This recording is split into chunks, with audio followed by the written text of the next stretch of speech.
আসসালামু আলাইকুম। সিরিয়ায় ছড়িয়ে পড়েছে তীব্র যুদ্ধ, নিহত শত শত যোদ্ধা। আলেপ্পোর পর বিদ্রোহীরা অগ্রসর হচ্ছে আরেক শহর হামার দিকে। রাশিয়া ও আসাদ বাহিনীর তীব্র বিমান হামলা বিদ্রোহীদের ওপর। আরব সাগরে যুক্তরাষ্ট্রের ডেস্ট্রয়ার সহ 4 রণতরীতে 17 মিসাইল হামলা ইয়েমেনের হুথি আর্মি আনসার আল্লাহর। উত্তর গাজায় শনিবার ইসরায়েলের বিমান হামলায় নিহতের সংখ্যা ছাড়িয়েছে 200। ইরানি বিমানের লেবাননে অবতরণে বাধা ইসরায়েলের। বিডিভিউজ ইনফোটেইনমেন্টে স্বাগত জানাচ্ছি আমি তাসনিম হোসাইন। আজ জানাবো প্রতিরক্ষা সংক্রান্ত গুরুত্বপূর্ণ কিছু খবর। আরব সাগর এবং এডেন উপসাগরে যুক্তরাষ্ট্রের 4টি রণতরীতে ধ্বংসাত্মক হামলা চালিয়েছে ইয়েমেনের হুথি আর্মি আনসার আল্লাহ। আক্রান্ত 4টি রণতরীর মধ্যে রয়েছে একটি ডেস্ট্রয়ার, বাকি 3টি সাপ্লাই রণতরী। হুথি আর্মির মুখপাত্র ব্রিগেডিয়ার জেনারেল ইয়াহিয়া সারি রোববার এক বিবৃতিতে জানান, 16টি ব্যালিস্টিক মিসাইল, একটি ক্রুজ মিসাইল এবং একটি ড্রোনের সাহায্যে তাদের মিসাইল ফোর্স হামলা পরিচালনা করেছে যুক্তরাষ্ট্রের 4টি রণতরীতে। কয়েকটি মিসাইল হামলা সফলভাবে আঘাত করে যুক্তরাষ্ট্রের রণতরীতে। জেনারেল সারি বলেন, ফিলিস্তিনিদের প্রতি সমর্থন, লেবাননে আগ্রাসন এবং ইয়েমেনে যুক্তরাষ্ট্র, ব্রিটেন সহ পশ্চিমাদের আগ্রাসনের জবাবে ভবিষ্যতেও তারা অব্যাহত রাখবে এই ধরনের হামলা। রোববারের হামলার ক্ষয়ক্ষতির বিষয়ে যুক্তরাষ্ট্র আর্মির পক্ষ থেকে কোনো তথ্য প্রকাশ করা হয়নি। সিরিয়ার বিদ্রোহী গ্রুপ হায়াত তাহরির আল শাম আলেপ্পো দখলের পর এবার অগ্রসর হচ্ছে দক্ষিণে হামা শহরের দিকে। অপরদিকে বিদ্রোহীদের দমন এবং স্বৈরাচার আসাদ সরকার রক্ষায় আলেপ্পো এবং ইদলিবে টানা 5 দিন ধরে বিমান হামলা চালিয়ে যাচ্ছে রাশিয়া এবং সেই সাথে সিরিয়ান আর্মিও।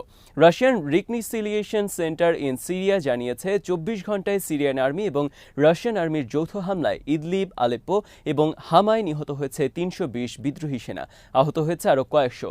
আন্তর্জাতিক বিভিন্ন গণমাধ্যমের খবরে বলা হয়েছে, আলেপ্পোর দক্ষিণে হামার উপকণ্ঠে চলছে তীব্র যুদ্ধ সিরিয়ান সরকারি আর্মি এবং কয়েকটি বিদ্রোহী গ্রুপের মধ্যে।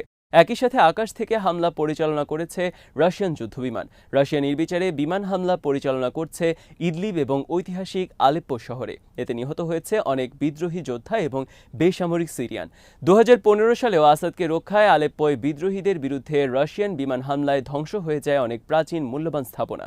আল জাজিরা, বিবিসি এবং সিএনএনের খবরে বলা হয়েছে, আলেপ্পো দখলকারী হায়াত তাহরির আল শাম একসময় আল কায়েদার সাথে যুক্ত ছিল। এটিকে আল কায়েদার সিরিয়ান শাখা বলেও মনে করা হয়। পূর্বে তারাও আল নুসরাত গ্রুপ নামে পরিচিত ছিল, তবে 2016 সালে তারা আল কায়েদার সাথে সম্পর্ক ছিন্ন করে মধ্যপন্থা অবলম্বন করতে থাকে। বর্তমানে তাদের নেতৃত্বে কয়েকটি বিদ্রোহী গ্রুপ 27 সেপ্টেম্বর থেকে আকস্মিক হামলা চালিয়ে দখলে নিয়েছে আলেপ্পো।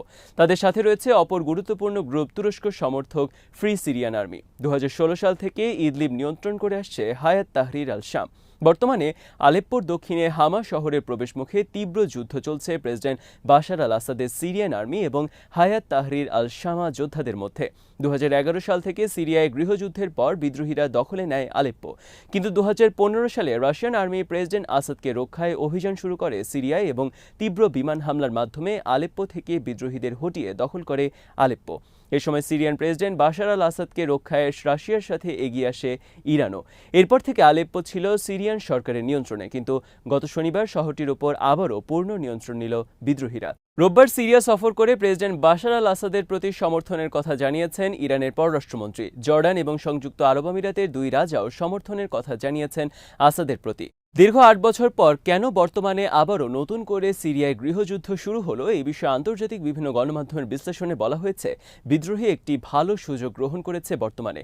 আসাদের মূল পৃষ্ঠপোষক রাশিয়া বর্তমানে ইউক্রেন যুদ্ধের কারণে সেনা ও অস্ত্র সংকটে ভুগছে।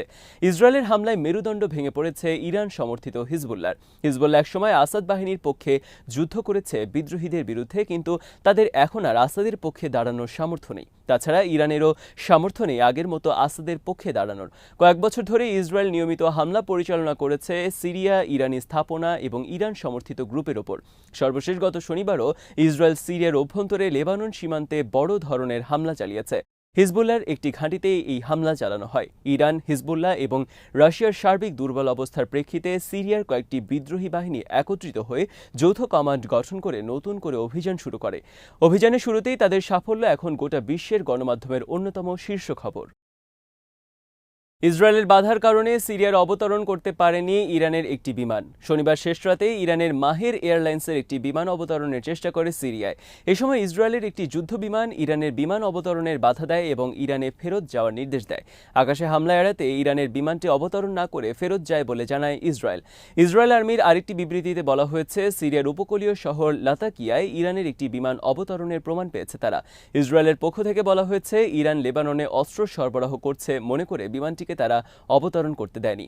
বিমানটি ইরান থেকে উড্ডয়নের পর ইরাক হয়ে সিরিয়ায় প্রবেশের পর লেবাননের কাছে আসার সময় ইসরায়েলের রাডারে ধরা পড়ে।